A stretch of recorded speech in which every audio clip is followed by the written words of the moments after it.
Hello and welcome to the Golf Course Lawn Show. My name is Ron Henry and I'm here to help answer your lawn care questions. Now, if this is the first time you're joining us, welcome. Super happy to have you here.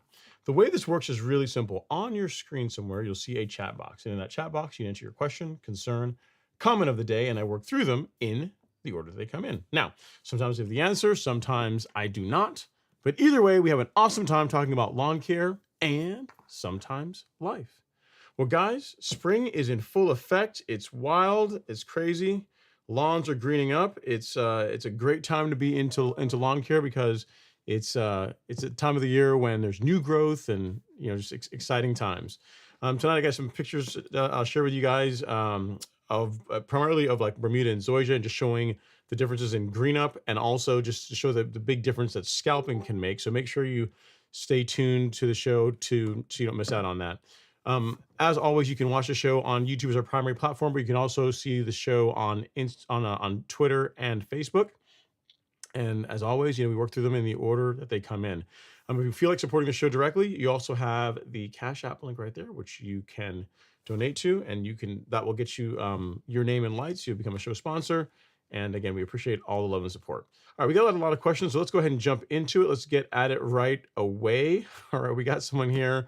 This is Ron Henry Fan Club. All right, I guess I'll take it. He says, I have some weeds and Poa annua in 4,000 square feet. I sprayed Certainty and Celsius. I miscalculated the dose and sprayed Certainty 8 small scoops instead of 12. Is it okay, or I need to reapply Certainty? I'm trying to think of what. Well, eight small scoops over 4,000. Yeah, that's an under application, at least for controlling Poa annua. Yeah, that's too low. So what I would say is don't reapply it yet. Wait 3 weeks and then reapply, because I don't want you to go out there and overdo it. Because for Poa, really what you want is 2 large scoops per 1,000 square feet, especially when if the Poa annua has gotten to the point where it's gone to flower, then yeah, then you want to go with the higher rate that's on the label on the rate card. So yeah, you need to. I mean, we'll be able to see here in a couple of weeks how the Poa reacts to what you did. More than likely, you're going to have to hit it again and again. This time, I would use the correct rate. Make sure you use surfactant as well. And if all you're looking to control, well, you said some weeds and Poa annua, but if all you're controlling is Poa annua or looking to control is Poa annua, then you don't need the Celsius. But it sounds like you got some weeds and Poa, so in which case, yeah, you could do that. So what I'd say is just you're in a waiting game at this point. Give it again 3 weeks before you reapply any herbicides, and then we can reassess from there. And if you have to hit the Poa again, I would do it at the correct rates. All right. You have a follow-up question where you say, I got my soil test back. Backyard pH is 4.6 in the front yard and 7.2 in the front. So 4.6 in the back. So very acidic in the back and 7.2 in the front. So a little bit, trending towards alkaline in the front. All right. Attic acidic lime at 50 pounds per 1,000. That's quite heavy. I don't know I would have gone that heavy, but it's already done. Very low in phosphorus and potassium. What would you add to balance the levels? Should I fix a 7.2 pH or wait? I would wait. I would wait on the front lawn that has the 7.2 pH. You haven't started feeding the lawn as yet. A lot of fertilizers can have like an acidifying effect on the soil. So before you get out there and apply a sulfur, which is up to you, but if for me, if you're at 7.2, I don't know that I would get out there and I would apply. I'd go heavy on sulfurs yet. I would just start feeding the lawn. And if you want to reassess in 3 months to see where the pH is, then that would be okay. Now, as far as addressing your phosphorus and potassium levels, what I would go with is if you go to the golf course lawn store, you go to shop, you go to lawn fertilizer. There, the second product you'll see is our 14-7-14 fertilizer. We call it the complete 14-7-14 because it really is a complete feeding solution. It has a bit of everything in it. So you've got your nitrogen, your phosphorus, and potassium, which you're going to need. And it also has some kelp, some humic acid, some micronutrient. So a bit of everything to really help improve the quality of your lawn. This is what I would use based on what you're telling me. As far as application rate, 4 pounds per 1,000 is how I would apply it. All right. So that's that covers you as far as fertilizer goes. If you decide that, hey, you know what, 7.2, I can't sleep at night. It's really driving me crazy. I got to get out there and I gotta correct this. Then I'll give you a sulfur product that you can look into as well. But for fertilizer, this is what I would go with. All right. So there's that. And then for the sulfur product, this is what I would use. All right. So you're all set. Good job getting a soil test done. Hopefully that helps out. All right. So we have BSS Smith. These came in out of order, it looks like. He says, well, wow, these all came out of order. All right. Well, I'll just read through them in the order that I got them. You said, what's your recommendation for spring pre-emergent? It really depends on what your focus is, BSS Smith. For most folks, I point them to either prodiamine or dithiopyr as the active ingredient. So we can go for a ride, go back to the golf course lawn store, go to shop, go to weed killer, and then use our carefully created filters for pre-emergent. And I normally point folks to any of these three. So if you want liquid, you got pre-emergent, a prodiamine and a water dispersible granule. And then if you want granular, you've got prodiamine again in a granule this time. And for dimension or dithiopyr, you've got that in a granule. So it'll be one of these three is what I normally recommend. If you have had an issue with doveweed in your lawn, right, and that's one that you really want to do your best to keep out of your lawn, that is when I would look into using Spectacle Flow. This I typically reserve for fall because it's a great, excellent pre-emergent, really for any time of year. But really, the fall is, in my opinion, when it really shines for keeping Poa annua and other cool season weeds out of your lawn. So I tend to not use Spectacle in spring and fall. I tend to save it for the fall, and then for springtime, either Dimension or Barricade, so Dimension or prodiamine. As far as what I did this year, I did Dimension. So again, any of these three would be an excellent choice, I guess, unless you're trying to control doveweed, then Spectacle. But any of these would work well. And again, if you want to know what I did, Dimension is what I went with this spring. So I'll send you the link to that. There, BSS Smith. So you'll be all set. All right. Say pre-emergent options. Okay, there we go. All right. And then you had a question. You said, so Ron, we have a week of temps in air temps in the 50s and 70s. Should I do pre-emergent now? Yes. Or wait until I get a couple of weeks in a row? No, do it now. Like again, we're in March. Like get your pre-emergent out. Like especially if you have warm season grass. Like I think looking here, you have zoysia. Yes, apply your pre-emergent. Like I'm not sure exactly what part of the country you're in, but if you have zoysia, you're likely in the southeast somewhere, or the southern part of the transition zone. So yes, apply your pre-emergent. In Georgia, like in my neighborhood, the professional services were applying pre-emergent like the second week of January. I did mine through 2.5, 3 weeks ago. So yes, by all means. I mean, I'll give you an example. This is what, where is it? This is what my front lawn looks like as of like 2 hours ago. You think I should have pre-emergent? I mean, it's greening up. It's well on its way to being ready for this season. I'm not sure if your zoysia quite looks like that, but I would absolutely get your pre-emergent. There's really no negative to getting it out a week or 2 or 3 early. There are negatives to waiting too long, because the idea behind pre-emergent is that you apply it, water it in, it forms a barrier in the soil that makes it much more difficult for the seeds that weeds throw off to germinate and establish in your lawn. It only really works if it's in the soil prior to that process starting. And for a lot of the weeds that we're trying to keep out of our lawns, the weeds begin germinating when the soil temps are in the mid 50s. We are definitely there now. So I would, even if we're gonna get a cold snap in the next week or 2 or 3, I don't think that's in the forecast, but even if we were, I'll actually look here and tell you real quick.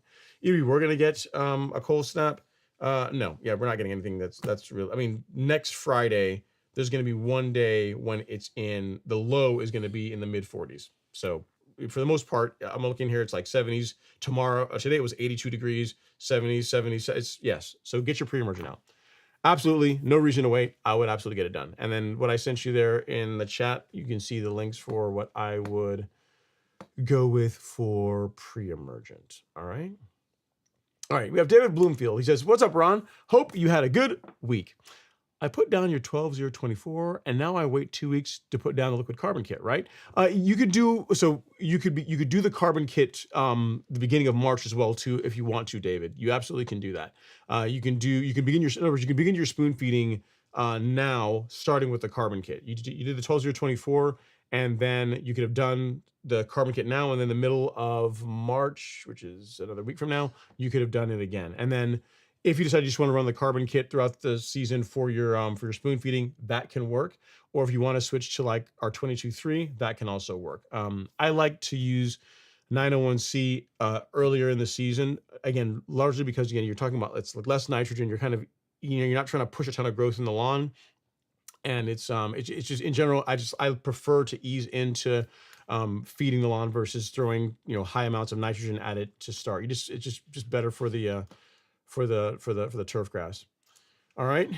So next up, we have, and again, hopefully that helps and gets you all squared away. So I'll give you an example here, David. We can go through it real quick. Probably one of the best things you can do for your lawn, you can tell what kind of grass you have, is if you have warm season turf grass and you're trying to get it to green up sooner, you're trying to be that guy or gal in the neighborhood where your lawn is greener first before anybody else. Probably the best thing you can do, and again, you don't have a time machine, so you can't really go back and do this now, is to get a lot of the winter debris cleaned up. You can go out and scalp your lawn, and that's going to dramatically enhance how quickly the lawn greens up in the spring. Case and point. This year, I took one for you guys, took one for the team, because normally I'd have the backyard done like mid-February, early to mid-February, and the front lawn, same thing, early to mid-February. But this year, I did something different. This year, I said, you know what? I'm going to show the difference that scalping can make as far as green up. And I did the front lawn like 3 weeks ago, and I did the back lawn just over right at a week ago. Actually, it's not even a week. The next this Saturday, tomorrow, will be a week since the back lawn was scalped, and you can see the difference. So, if we want to go for a trip down a couple hours ago, so this is the front lawn as of a couple hours ago. You can see we just got some rain, and again, that has got the 12024, but that got that fertilizer in the last few days. Same thing here, but this was scalped like last Saturday. What you just saw over on the other side of the the zoysia, that was scalped 3 weeks ago. So you can see it's a massive difference. You're talking about pretty much the lawn that gets the same amount of sunlight, has been treated the same way, and you see the difference that scalping 3 weeks sooner makes as far as green up, right? So I mean that's I can't make it any more clear for you than that yes, you should begin feeding your lawn now. I mean, again, everything got the 12-0-24 here, got recently, but that's not what caused this. Like, what reason why this is green and the Bermuda isn't is that this has had all the debris cleaned out. It was taken down really low. It's allowing a lot of that heat and sunlight to get to the root and really just help the grass to the crown, help the grass really light off. And you can see how the Bermuda,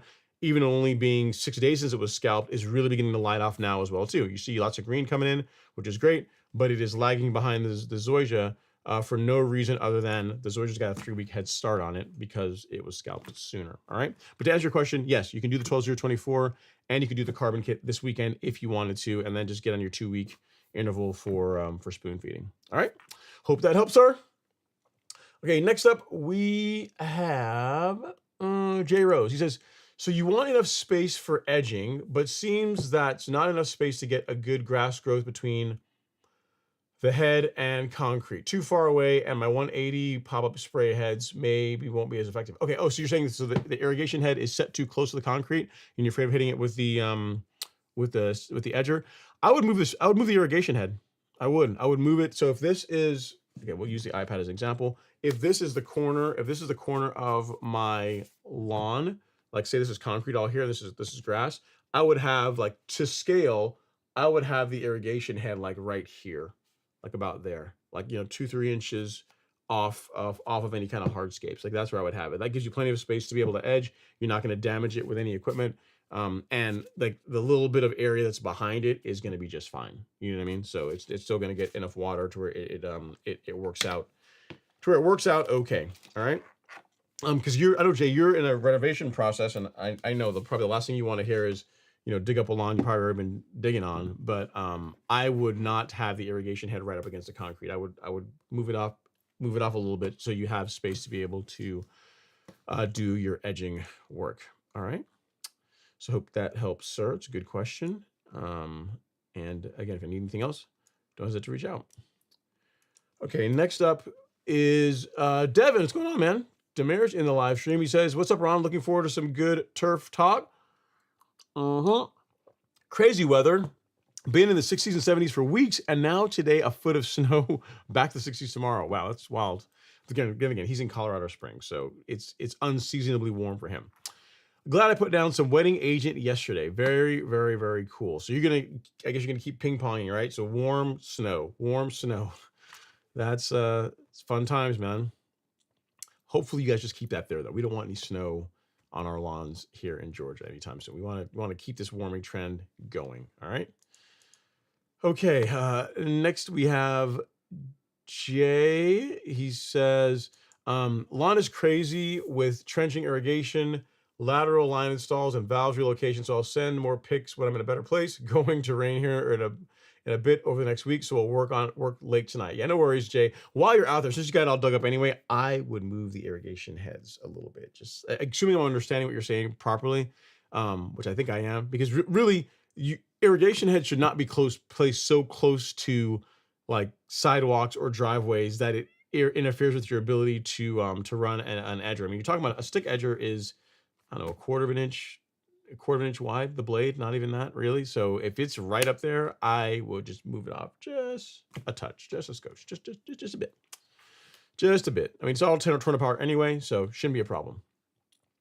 BSS Smith says, also, is now a good time in Maryland to do a pre-scalp, or should I wait as well? I would get it. You have zoysia, man. I would get after it. I really would. I mean, it's your call. But if you want to start taking it down some, yes. And especially if your plan is to use if you're going to use a liquid pre-emergent, I would absolutely get your pre-emergent out like sooner than later. If you're planning on using granular pre-emergent and you're also planning as part of your scalping to make a fairly drastic height of cut change. So say you're going down to so you can maintain the lot, say 3/4 of an inch, and you're going well below 1/2 an inch, then I would wait to do that before I put the granular pre-emergent out, because that way you don't go out there and then pick up some of it once you're done with all the scalp work. But again, I would get your pre-emergent out sooner than later. There's really no negative to getting out a little bit early, especially since you got warm season grass.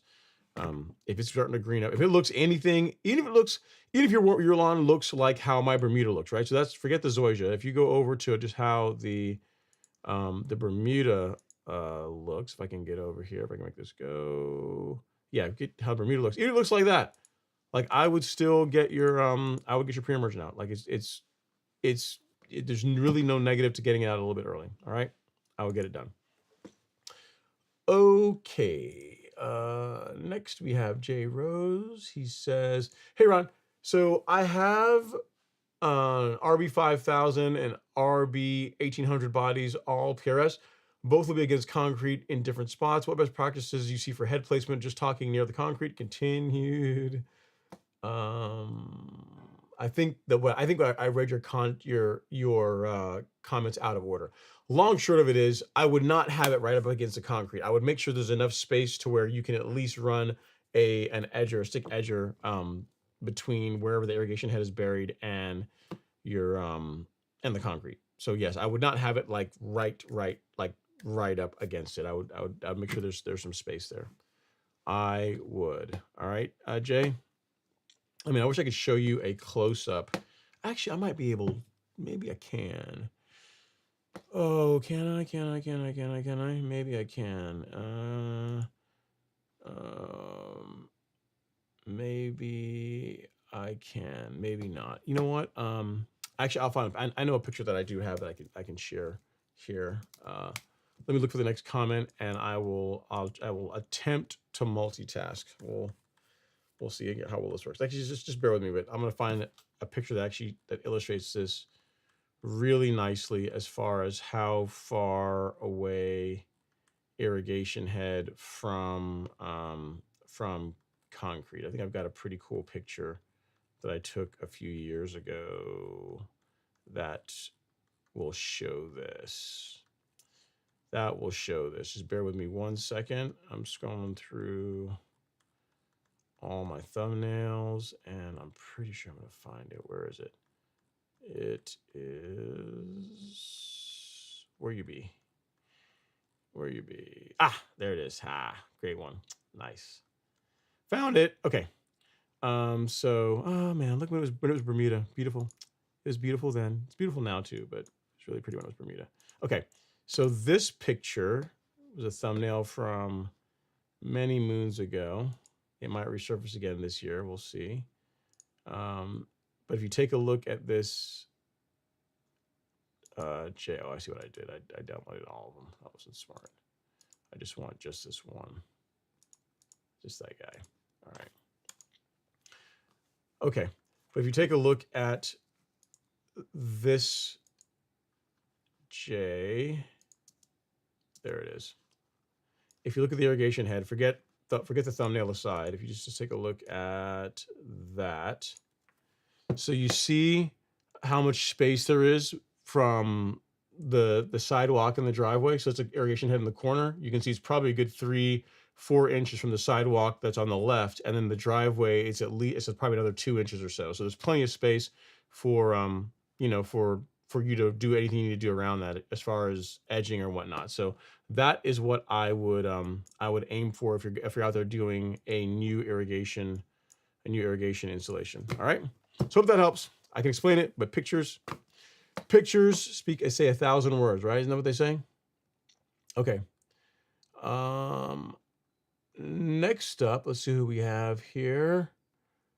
We have Turfmonger says, "Hey Ron, what's going on?" And then Scott Smith saying, "Hit the like button." Thanks so much, Scott. I really appreciate that. He says, "Good, beautiful evening, everybody. 75 degrees and lovely outside in West Tennessee right now. Storms coming in a few days." Well, enjoy it, man. Here's the thing, guys. If you haven't got your pre-emergent, or if you have that bag of pre-emergent, or you got like a bottle of Resolute sitting in the garage, like rain coming is free irrigation. Like you get your stuff watered in for free. I would absolutely not miss that opportunity. I would get it out. And then Turfmonger has a question. He says, is it crazy that I'm reading 55-degree soil temps in Nebraska right now? Nope, not really. Doesn't sound like it. Should I be putting down Resolute now? I noticed some tiny weeds in my mulch bed, still seeing temps down below freezing here in the future. Do I put it down as insurance? No rain in the forecast. I do not want to turn the sprinkler systems on yet due to freezing temps. Thanks, Ron. You're in Nebraska, so what I say is this: look at what the 5-day average is for soil temperatures. Turfmonger, like 1 or 2 days in the mid 50s, especially given how much further north you are. I wouldn't necessarily go off of that. What we could do this if we revisit this conversation in mid March, another week or so from now, then I'd be better with it. I mean, long short of it is, if you want to, you can. The thing that I'm leery about, though, cold temps is not what I really am too concerned about. What I don't want to happen, though, is for you to go out and get be like Devin and get like 2 feet of snow, and you have all that water, all that moisture on the soil profile that could that could really wash the pre-emergent through it, can kind of move it probably deeper than we want. So if it's just cold temperatures, not as much of a concern. If there's any chance of like snow, that would be something that I would want to I'd want to avoid. So your area better than me and the forecast better than me. It's not going to hurt you, given how far north you are, to wait another week or so to get it out. But again, the same rule applies to come even with you. A bit early is better than late when it comes to pre-emergent. And the thing is, the weeds that you're seeing now that you're already popping through, like in mulch beds, like the pre-emergent you put out now isn't going to do anything against that. So it's really, anything you put out now is going to be more for crabgrass and for weeds that are going to begin becoming more of a problem as temps get warmer. So the weeds that are in your mulch beds now, you get to use like a post-emergent herbicide of some sort to get rid of them. Like pre-emergent is not going to really stop what's already there. It's more like if you're looking towards the future, keeping or at least drastically reducing the amount of weed pressure you have on your lawn. All right. So hope that helps, sir. Next up, we have Hello Rooster 4. He says, hey, Ron, you had some success with growth regulator earlier last year. I'm in North Carolina, scalped last week, and I have a little green haze coming through.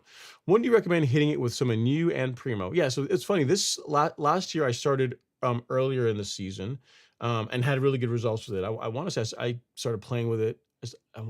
I want to say that my first application was late March, early April, and that produced really good results. I like that. So I'll likely do that again this year. Looking at where the Bermuda is, or where the zoysia is, I could see that happening. So because you figure it's March 6th today, by middle to, and definitely by the end of March, it's gonna be looking really good. The Bermuda left to be seen, because it's behind the zoysia, so we'll see how this is looking.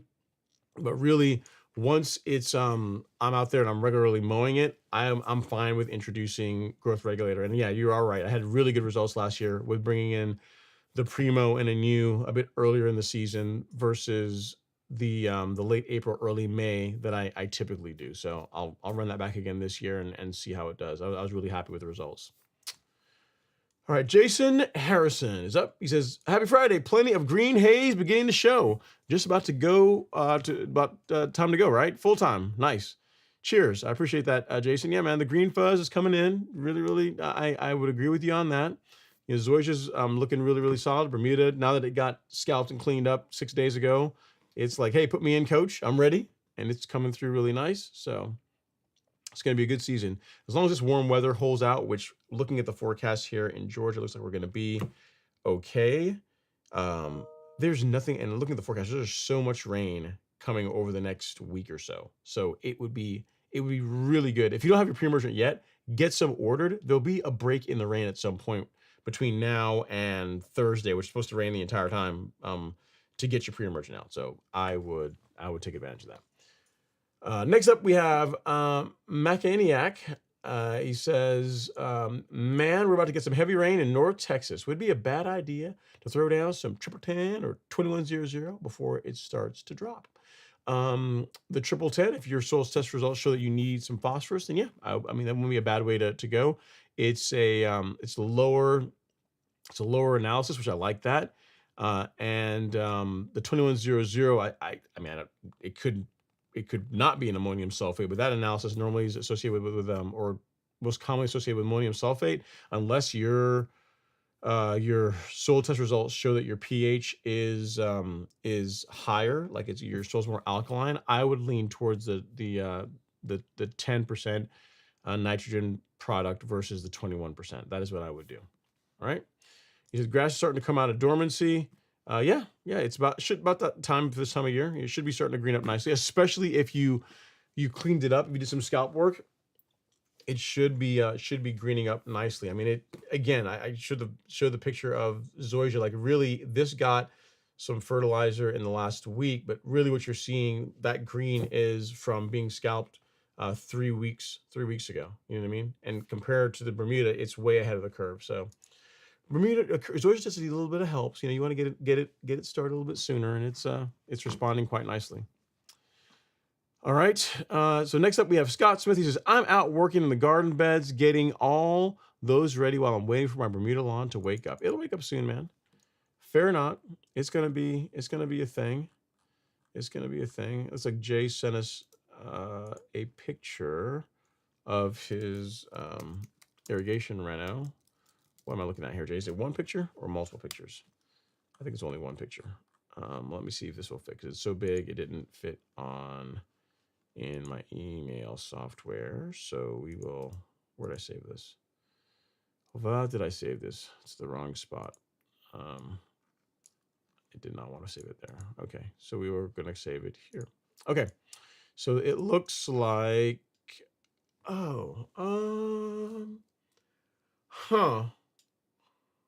okay, so I see where you're running your irrigation lines. So you guys can take a look for yourself. This is what Jay's working with.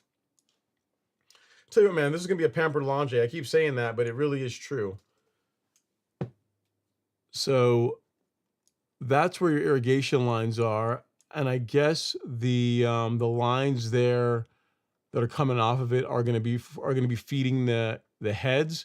Again, I would leave some space between the sidewalk. It looks like a sidewalk between the sidewalk and where those irrigation heads are coming out. It doesn't need much. You don't need very much, but just I would leave a little bit of space because just you want to be able to edge your lawn and just not cause damage. And another benefit too is if someone is if you're removing anything and something happens to kind of creep off the sidewalk into the lawn, just lightly, you're reducing the chance of you causing any kind of damage to the irrigation heads. So this is what I would aim for. Like that spacing there, like that's what we'd want to do. You see, I've got a couple of inches like at the driveway, which is closest to us, and then 3 to 4 inches between the irrigation head and the sidewalk. And that's performed well for me for many, many, many years. All right. So I hope that helps. Thanks for the pictures though. It looks good. It's coming in nicely. All right. Mr. Michael Coulthard, I'm not going to say it this week. No relation.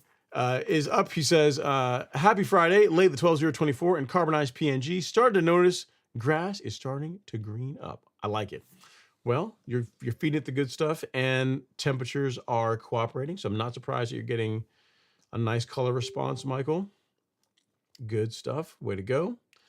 Papa Moslow has entered the chat. He says, good evening, Ron. It's been a while since I've joined. Yeah, we figured you would come in after a while, man. I know you've probably been busy. He says, several years ago, you gave me the name of someone for real grinding, but I know I can't find his name. Do you remember his name east of Atlanta? I don't. I'm trying to think of who I told you. I don't.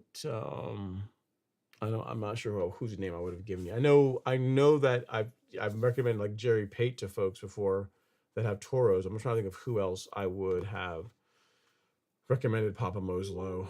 If I did it in email, let me look through my email and see if I can find what I sent you. I'll do that after the show and see if I can find what name I supplied. All right. Next up, but I'm glad to see you're doing well and that you took some time to come hang out. All right, next up is Jose Castle. He says, good evening, Ron, and hope all is well. I have applied my 14-7-14 and micronutrients to my lawn. Good stuff. It's a great way to start the season, especially if your lawn needs some phosphorus. Good choice. Good choice. Okay, BSS Smith says, also having really sandy soil already, What is the best top dressing in your opinion? I'm still a huge fan of a blend, a BSS Smith. So a blend of 30% either screened compost or topsoil, so clean material, and then 70% sand. Because remember, you're not putting that much out. You're not like you're drastically changing the soil profile. The idea is that by going out and aerating heavily and then putting a nice light top dressing, where we're putting out, you know, a quarter of an inch to half an inch of material per 1,000 square feet, normally around like 1 cubic yard over 1,000 square feet.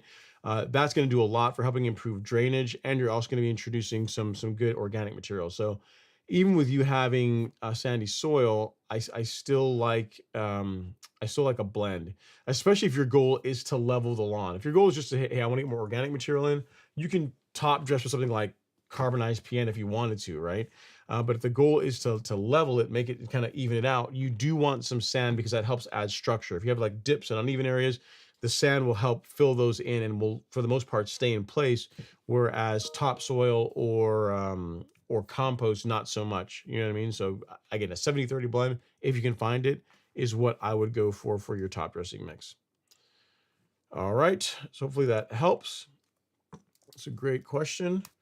We're going to be in top dressing season here soon. I haven't refreshed the content on that. Like the new content that was put out just before the show today, because I've been getting a bunch of emails about this thing. Hey man, how can I get my Bermuda grass to link to green up sooner? So if you go to the Golf Course Lawn Store, you go to resources and blog, you will see our most recent blog post on how to get Bermuda grass, or you can insert zoysia grass because the same rules apply. How to green up Bermuda grass or zoysia grass faster in the spring. And you guys kind of know, if you've been watching the show, get rid of winter debris, get a nice scalp, apply pre-emergent to help keep weeds away, fertilize once you get about 50% green up, and then as necessary, water lightly. You know what I mean? And then we go into more detail around this, but as far as like the cliff notes, like how do I, like, you just want like a checkbox, like do these things. And if you want to read more, because a lot of work went into creating this blog post, if you want to read the whole thing, then feel free to do so. All right. So hope that is helpful, BSS Smith and others. But I'm the first gonna have that question, so I'm gonna save it for later. Okay. Okay. So next up we have Mr. Hayes has entered the chat. He says, "Hello, Ron and all. Getting ready to mow and power rake in the morning. Waiting to aerate and seed the fescue around 3:20. Will apply another round of tenacity as well. Neighbor is already mowing, so the neighbor is challenging you. That's what I'm hearing. You know, he's trying to see who's going to be top dog this year, and you're getting ready to do your renovation work. All right. Well, I'm sure you'll be able to match him, Mr. Hayes. Waiting till the end of this month to do your seeding. I guess based on where you are and soil temperatures, that makes sense. But looks like a good plan, man. I like it. Keep us posted. Take pictures if you can. So take pictures of like how it was before. If you can, take pictures during this process. And if you want to take pictures afterwards, that'd be great too. And we'll share them with everyone in the live stream. Okay. Rich70 says, cheers all. What's going on, Rich? And then BSS Smith is back. He says, I'm planning on scalping, scarify, aerate, and then top dress this spring. Yeah. I like it. I like the order. That works. The aeration and top dress, I would put those like close together if you can. But yeah, everything else looks and sounds pretty good to me. That sounds pretty good to me. BSS Smith. All right. Next up is Jose Castle. He says, I've already grown some grubs. I already seen some grubs on my property. Should I apply a celloprint or wait till April? You can really do it the end of this month if you wanted to, Jose. So really, mid to late March into April is a good time to get your insecticide out. If you're already seeing grubs, not going to really hurt you to get it out a little bit earlier. So yeah, if you want to, I might give it another week or so and then apply your celloprint. But yes, you're within the window of getting that done. All right. We got Uncle Earl's Heating and Air Conditioning. He says, hey, Ron, Uncle Earl here from Minnesota. What's going on, Uncle Earl? He says, rating today, we'd like to do a soil test before putting down pre-emergent. Should you wait till the soil is dry before testing? I mean, I would say like completely dry, but if it's raining today and you want to go pull cores tomorrow morning, that would be fine. There's no issue with that. Like I wouldn't go out there if the entire lawn is like, if it was flooded, I wouldn't go get cores then. But if it rained today, there's no rain tomorrow, then I would go ahead and yeah, get your soil sample. There's no issue with doing that. All right. Say Castle. So good question, Uncle Earl. Get your soil test done, and then you'll be able to know what program or what fertilizer you're going to want to run in your program for the season. All right. Sounds good to me. All right, next up we have D&D Lawn Care. He says, Ron, my lawn is already starting to green up, but it hasn't filled in completely yet. Will top dressing help improve the density and give me fuller coverage? She's starting to green up, hasn't filled in yet. Will top dressing? Not really. Well, the biggest thing that top dressing is going to do is it's going to, biggest benefit outside of it just making the lawn smoother is that it does great things for drainage. So, the most reason why most people top dress their lawns is they want to get that nice golf course lawn smooth, that fairway look, and it definitely helps produce that.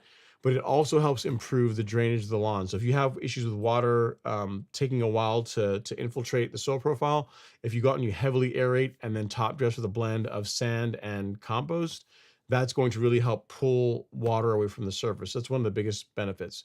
What you did with the you see the lawn hasn't greened up yet. If you haven't, I don't know what kind of lawn you have, but if you say you got Bermuda or zoysia, if you do a light scalp, that is going to help the lawn green up that much faster. Again, like I'm not sure if you were here when I showed the video earlier. Like this is my zoysia front lawn that was scalped a little over 3 weeks ago.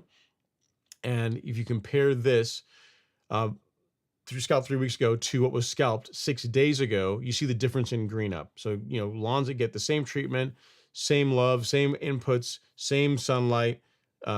This is beginning to really green up nicely now, but it's been a week since it was scalped, and that's been like, again, almost a little over 3 weeks since it was scalped. So if you've not done that, that is what I would do. It's going to help accelerate the process of the lawn greening up D&D lawn care. That would be my recommendation to you as far as that goes. All right.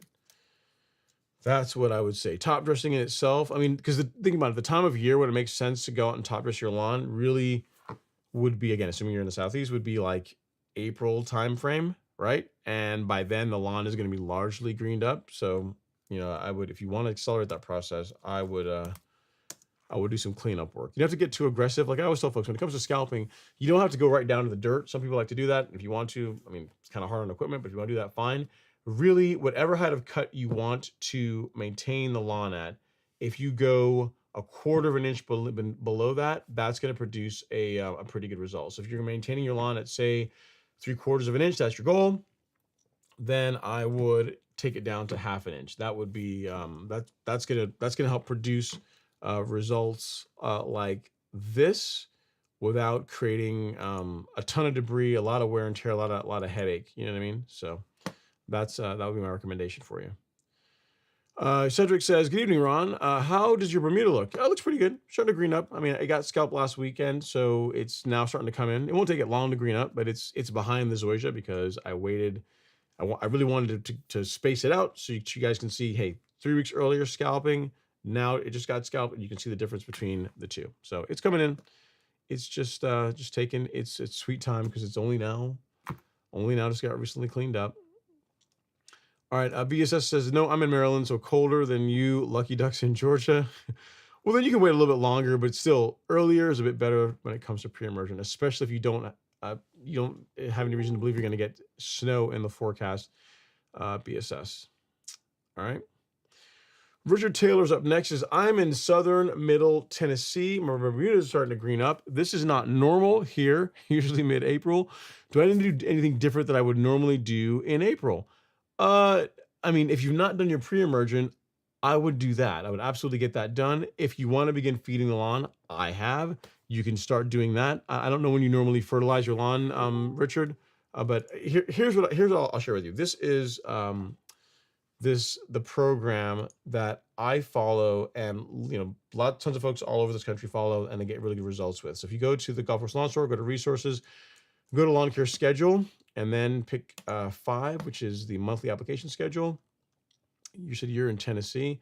You'll see in February, which is gone, we did our scalping, did our soil tests, and then in March, did our primary scalp, again, only works in turf grass. And then what I like to do and produces, I think, really good results is to start out with a light fertilizer application, which I've already done in the 12-0-24, our granular biostimulant in carbonized PNG, and then the carbon kit. So that's really what you're going to be doing for this month. I don't know if you typically fertilize your lawn in March, but if you've not done that before, give it a shot. I think you really like the results. And then as far as other inputs, core aeration, you really want the lawn to be largely greened up and growing well before you go out and core aerate it. But I'd say that outside of these inputs listed here, the thing I would tell you is that if you normally don't start regularly mowing the lawn until April, I would start doing it now. Like I would start sooner than later as far as that goes, as far as like your mowing. And if you want to do a light fertilizer app, that would be okay too. And I'll share this with you, Richard. Let me get you right here. This is the schedule, lawn care schedule. I see here. You said pre-emergent is done. Yeah, nice, dude. Then yeah, take a look at that schedule. Go to March and do what's in there. That's what I would do. That's what I would do. A light fertilizer app, a good granular biostimulant, carbonized PNG is what I recommend. And then you can also, if you like to spray liquids or you're comfortable spraying liquids, you can do the carbon kit as well. And then just regular mowing. Start with your get on a regular mowing schedule. You will notice a common theme. Every month you're going to see here, especially starting in April, but I really should add it to March, because really March you can start too. You can see consistent mowing, and consistent mowing. All this stuff is important, but mowing is what ties it all together. So given that your lawn is already starting to green up, it's ahead of the curve, I would add consistent mowing to the work that you're doing this month. That's going to do a lot of really good things for your lawn as well. All right. So hopefully that helps, sir. Great question. Mike Seals is up next. He says, good evening, Ron. I was wondering what the difference is between Carbon Pro G and Carbon PNG and Carbon Pro G. So I put on Carbon Pro G last month. I want to know how often you put it down, what rate going forward. Yeah, so I use carbonized PNG, Mike. They're both biochar and compost products. From what Miramichi's told me is the bacteria makeup that's in carbonized PNG is different than what's in Carbon Pro G. But those two products are much more similar than what say Carbon Pro G and Essential G. Like those are vastly different. But Carbon Pro G and carbonized PNG are fairly similar. Kind of like, so I'd say carbonized PNG, Carbon Pro G, and what's the Anderson's one? Humachar are they're pretty close. And as far as rate, one bag, a 40-pound bag, goes over 4,000 square feet. Starting out the season, you can go heavier than that if you want, like the initial app of the season. But one bag, 10 pounds per 1,000 works pretty well as far as an application rate. All right. Robert Ray needs to enter the chat. He says, good evening, all. The Bermuda has been sprayed out here. Oh, do we need to take a moment of silence, have a moment of silence for the ryegrass, Robert? Man, I know it was probably painful. That rye was looking really solid, and you are your loyalty to Bermuda is shining through. Even though the rye was looking really good, you didn't want to really do anything to hold the Bermuda back, so you were getting rid of the ryegrass a bit sooner. I get it.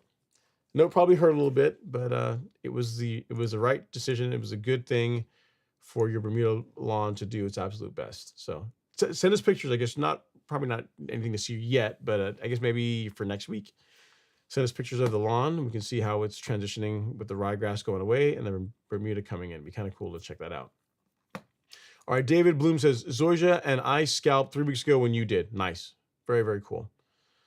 All right, Jay is up next. He says, thanks. Moving the rotors away from the concrete is easy because I can adjust head to head. The pop-up sprays have NPR fixed sprays, so maybe I'll move them and tilt them all to create watering to the concrete. Okay.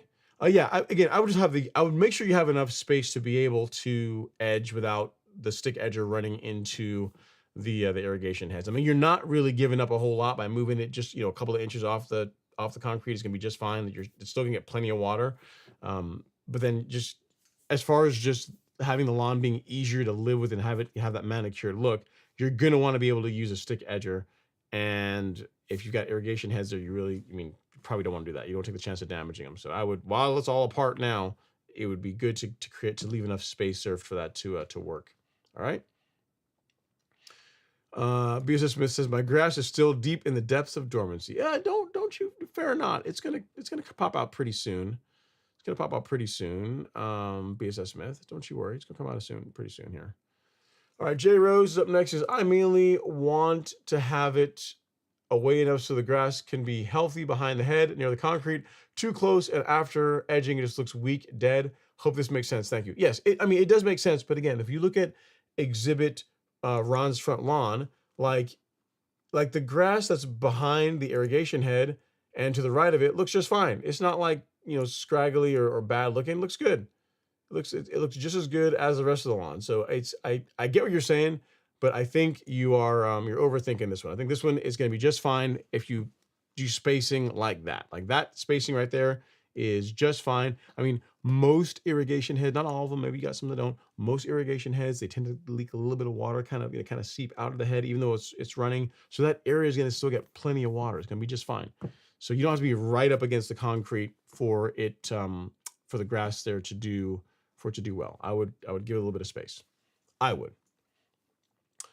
Okay, and you said rotors are easy to adjust, but for my pop-up sprays is my concern. I haven't installed heads yet. I got you. Okay. Still, I would just give it a little bit of space, tiny bit of space. It'll be okay. All right, Juan Alaya is back. He says, "Hey Ron, New Jersey is back. What's going on, Juan?" He says, "Enjoying the live with the kid. Can we hit the like button, familia? During the overseeding process, is it a must to put a 1/4 inch or 1/2 inch of topsoil? Can I skip that? Thanks." Yeah, you don't have to do that. What I would say is if you want to put out some topsoil or here's the idea, Juan. You want the seed that you're putting out to have good contact with the soil. So if you've got bare dirt, then you may not have to put out any kind of topsoil. You may be able to just go out and put the grass seed out, roll it in or rake it in, and then you're good to go. If you're overseeding an existing lawn, and you want to just give the new grass something, something rich to be able to root into, then a light top dressing isn't a bad idea. So do you absolutely have to do it? No. Is it going to be better if you do? Yes. But the big thing you have to think about whenever you're overseeding is seed to soil contact. So you put out a bunch of grass seed and it gets hung up in the existing lawn, it's not going to do a whole lot. So as long as the lawn is either thinned out enough or you're doing a light top dressing to where there is some soil, there's some dirt for it to root into, that's going to be fine. And if that's the case, then yeah, you can forego going out and top dressing with material if you want to. But again, it tends to work better if you do a light top dressing. 1/2 inch, I wouldn't go that's a lot. I wouldn't go that heavy, but like a 1/4 inch of material would be just fine. All right. So hopefully that helps. Hopefully it makes it easier. So I kind of met you in the middle, right? I didn't say don't do anything, but I said, hey, you may not have to go as far as you were thinking, because a half of an inch of material is you're coming up on a yard per 1,000 square feet. That's a lot to put out, and not strictly necessary. Just make sure you have good seed to soil contact, and you'll be all right. Okay. Okay. Next up, we have Mackinac. He says, "This year I want to level." You're taking the challenge. So years past, you've watched all the cool kids doing it. You've been like, man, I don't know if this is for me. But this year we're going for it. All right, got it. We're going to hold you to that. So I've never done it before. North Texas, Bermuda here, so I assume wait until actively growing. What is recommended leveling agent? Sand, screen topsoil, or 50-50? Great question, Mac. So what I would do is question one, the first part of it, is just wait until the lawn is actively growing. Yes, you do want to do that. So mid-April timeframe for most, but just with you being in Texas, should be just fine.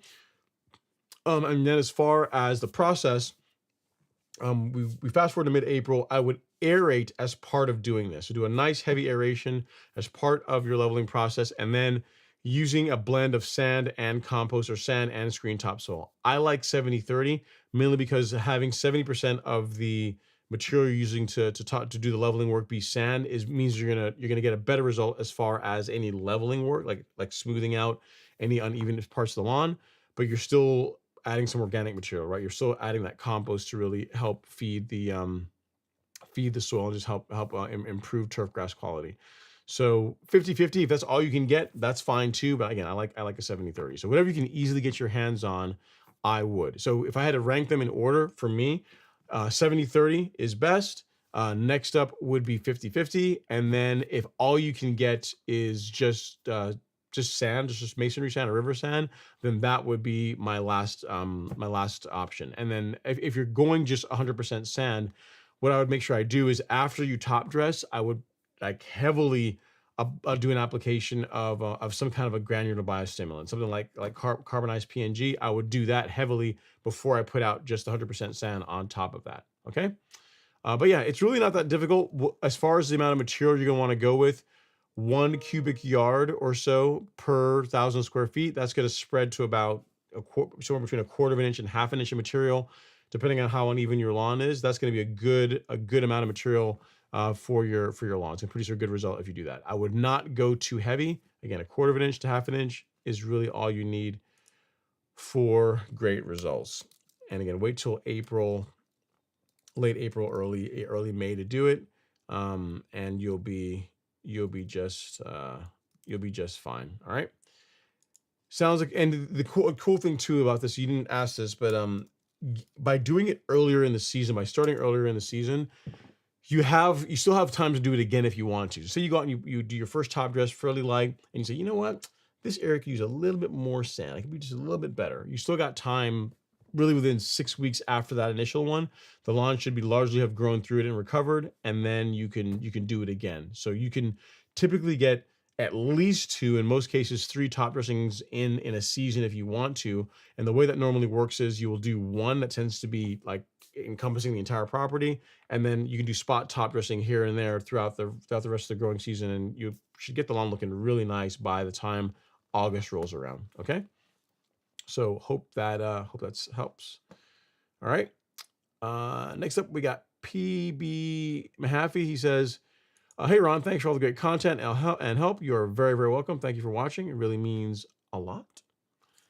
And then next up, we have Joe Bella. He says, with all the pre-emergent talk, please remember not to apply saturated ground. We have here in Cincinnati, several inches of rain this week and more coming. Yeah, so that's my whole thing about snow, Joe. So cold temperatures I'm not too concerned about as much, but if you are going to have anything more than like say 6 inches of snow, like you're going to have like some accumulation of snow, that is another reason why I'd say let's wait on pre-emergent, because all that snow is going to turn to water, and it's going to, you could actually move the pre-emergent lower in the soil profile than we really would want. So if you're not going to have snow, then I really wouldn't be too concerned. Even rainfall, not as big a deal, especially if your lawn drains properly. So if you don't have any issues with water settling on your lawn, then even rainfall in itself wouldn't be something that would really keep me away from doing your pre-emergent. All right. So, but I appreciate the comment. Great insights. All right, next up is Wag You Choose says, what are your thoughts on smart sprinklers for a small slope front yard, 500 square feet? I've never used them myself. Like looking at the videos, they look pretty cool. And to your point, they tend to work. I think they have a place on smaller lawns and irregularly shaped lawns. So if you have like a little postage stamp lawn, and maybe you got like a flower bed that intrudes into it, and maybe some other, some other elements that you don't necessarily want to put a bunch of water on, then I think they have a lot of value there. But for like a property my size, I don't really see the benefit to them. You know what I mean? Like you might, I guess maybe near the zone that's near the patio, maybe there might be some benefits. But it's really more, I think, for a smaller lawn and one that is irregularly shaped, where they tend to make more sense. I've never used one myself, but just from looking at the content, I'm like, yeah, I could see that makes sense for this, but for like a really large lawn, probably not really needed. All right. Dan Taylor's up next. He says, hey, Ron, just starting to green up. and I have the 12, 24, and carbonized PNG. Should I take a soil sample before putting them out? You can, yeah, absolutely, you can. I mean, still a good combination to start the season. But doing a soil test to see perhaps if you need a lime application, if you need something with a fertilizer with phosphorus in it, would be good as well. But I still feel, in other words, I don't know what your soil test results would come back with, where I would tell you that, hey, 12-0-24 would not be a good starter fertilizer for the season, because again, you're talking about relatively low amounts of nitrogen. It releases pretty slowly. That's a good combo for starting out the year. All right, but yes, absolutely get a soil test done. If you're planning on doing a soil test this spring, I would get the sample before you go put fertilizer out, because you don't want that be having that being taken into account as far as your soil test results. You don't want it kind of, I don't want to say tampering or contaminating it, but you don't want that to be part of what is getting sampled. All right. Okay. Tamara Price 09 is up next. She says, I enjoy your stream and have been watching for quite some time. I appreciate that, Tamara. Thanks so much for coming into the show. I guess I've never seen your name before, so I guess it's the first time you're commenting. So you're just kind of creeping out, like watching, kind of lurking. But tonight you said, I'm going to speak up and I'll let him know that, hey, I like the content. I've been watching for a while and I appreciate it. Thank you for letting me know. All right. Shaz Colina says, yo, Ron, just got Headway G to follow the Caravan G with the Earthway 2050. Should be a fun season. Second year in. Very, very cool. I like it. So you can do the Caravan G first and then the Headway G afterwards. So some of you guys that are watching are probably saying, why is he using two different products, like one after the other? So here's why. What he's talking about is for your spring fungicide app. If you're looking for a combination product, right, to where you can get your grub control and fungicide in one, Caravan G is an excellent choice, right? But for fungicide apps, for preventive fungicide, what I like to do is to do an app in May and then another fungicide app in June. Caravan has both insecticide and fungicide in it. So you really wouldn't want to do Caravan like 2 months in a row. Like doing it as your initial application, say in May, would be okay because you're getting your fungicide and insecticide out then. But then if you're going to, for your June app, you want to use just a fungicide app product, which is why he's got Headway. And that's all, outlined here in the calendar that's linked in the chat.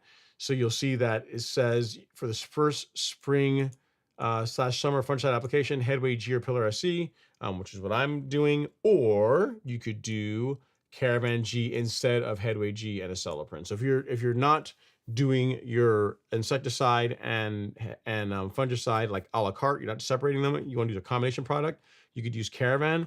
And then the following month in June, you see it just only has your fungicide, no Caravan there. I personally am a fan of doing Acelepryn separately, mainly because the active ingredient that's in Acelepryn, chlorantraniliprole, is a better insecticide than what's in Caravan. Not that anything wrong with Caravan, but if all you care about is grub control, then Caravan is going to be fine. But if you also care about turf caterpillars like sod webworms, armyworms, then Acelepryn is a better choice in my opinion. Plus, it's as far as being more eco-friendly, like being a gentler to pollinators, earthworms, like Acelepryn is nicer in that regard as well too. But again, Caravan, great product, will still work fine, and it's going to save you. It's going to be a less expensive way to go than doing like Acelepryn and then 2 rounds of Headway. So I get it. Okay, Joe Cox is up next. He says, good evening. What is the height of cut that I should be maintaining my Bermuda grass using a rotary mower? Also, can I get the same results with someone with a real mower? Okay, so how low you can maintain your lawn with a rotary mower really depends on how smooth your lawn is. Most folks, for a lawn that's relatively flat, no real dips in it, you can get down to 1.5 inches. That tends to be a decent goal for a rotary mower. Some people can go a little bit lower, but typically 1.5 inches is about as low as you're going to want to go when rotary mowing. Can you get the same results as someone with a real mower? No, it's not going to look the same, because it's just with a real mower, the way that a real mower just cuts the grass is just fundamentally different. Like with a rotary mower, you can think of it almost like a really sharp machete being you're kind of whacking at the grass. And again, if it's sharp, it can still produce an excellent cut. But a real mower, you're literally cutting the grass the way like a pair of scissors cuts hair or cuts paper. It tends to be a cleaner cut. The way the mower works allows you to have cutting heights that are lower. So in general, you can get it. Just if you take a lawn that's rotary mode and take a lawn that's real mode, visually you're gonna be able to tell the difference. Like a real mode lawn is gonna have it's gonna be a tighter cut. It's gonna be a more manicured look. The mowing heights that you're able to do or be able to go after with a real mower without scalping are going to be lower. But it's more work. So it really depends on what your goal is, how much time you have, what your budget is. Because with real mowers, the maintenance on them tends to be a bit more expensive than a rotary mower. If you are going to real mow, like mowing twice a week is like, that's the minimum. Like you got to really commit to mowing. You have to enjoy mowing grass to go with real mowing. And if you check all those boxes, then yes, the result you get with a real mower is going to be better visually than what you can get with a rotary mower. Having said that, if you rotary mow your lawn and you are still cutting, say, at 1.5 inches, but you're mowing a couple times a week, it's going to look still way better than your neighbors. Like you're still going to have the best looking lawn on the street because your neighbors with rotary mowers are only mowing their lawn like maybe once a week, once every 2 weeks, like right before the HOA sends them a nastygram. Like that's what their mowing schedule is. But if you're out there mowing your lawn, twice a week, even with a rotary mower, it's still going to look better than the surrounding lawn. So the general rule is he or she who mows most wins. Like their lawn's going to look better than the person that mows less. Now, if you take two lawns side by side, they're both being mowed twice a week, or they're being mowed 3 times a week. One is being real mowed, one is being rotary mowed. The real mowed one is going to look better than the one that's rotary mowed. So that's going to be a thing. But in most cases, if you're the only one on your street that really cares about your lawn, and you're real mowing it or you're rotary mowing it a couple times a week, you're going to look better. It's still going to look spectacular. Still going to look really nice. So I wouldn't say the fact, Joe, that you're just rotary mowing it to let that be make you think you can't have a great looking lawn. You can have an amazing lawn. It's just that there is a rotary mowing multiple times a week is one level of awesomeness. Then going to real mowing a couple times a week, another level of awesomeness, and then you can start taking the height of cut down. And now you're starting to get into the same program or treatment program that is used on professional turf, and that's how you get the results that look like professional turf, right? Like for example, my front lawn, my zoysia, like that. This turf grass has never seen a rotary mower. I don't even own a rotary mower. It's only been real mowed, and you can see. Even with it greening up, it's not even really grown in yet. You can see the stripe action looking really solid. Like the look of the lawn is just really nice and tight. And that's the look that a real mower will give you. A rotary mower, you're just not gonna be able to get down to the heights of cuts to be able to produce that type of visual look. All right. So what I'd say is rotary mow. And if if you decide the bug bites you and you want to get into real mowing, you will enjoy it. The look, the appearance is second to none. There's a reason why, golf courses and other professional turf like baseball fields, football fields, they real mow them. They use cylinder mowers on them because it looks better. It's healthier for the grass and just overall just looks better. Okay, next up we got Uncle Earl. He says, where am I going here? He says, hey Ron, Earl again, up to dominate. No one's doing lawn work. I picked up Resolute Prodiamine and plan to put it down next week. How many times can I apply before fertilizer? What fertilizer? Okay, so when it comes to Resolute, the Prodiamine, once. You really only should have to apply that once in the spring. If you're doing a split application program, you could do it like now and then another one 2 to 3 months from now is what I would say. But I mean, it's not like your pre-emergent is not like fertilizer. The way I use pre-emergent, I apply it once in the spring and then again in the fall. I only apply it twice per year. But if you're one of these people that, hey, I want to do like a split app in the springtime, then doing one now and then doing another one, a couple of months later, that would work well. As far as fertilizer goes, I am a fan of our 12024, mainly because it's a lower analysis fertilizer. Like as far as the amount of nitrogen in it, it's less. And then the amount of slow release nitrogen in it is also as a higher percentage. So you're putting out less nitrogen and it's also going to release slower. So you're not going to try and push a bunch of growth too soon in the season. In addition, Like all the fertilizers that we carry from Lebanon, it's got humic acid in it, a little bit of kelp in there.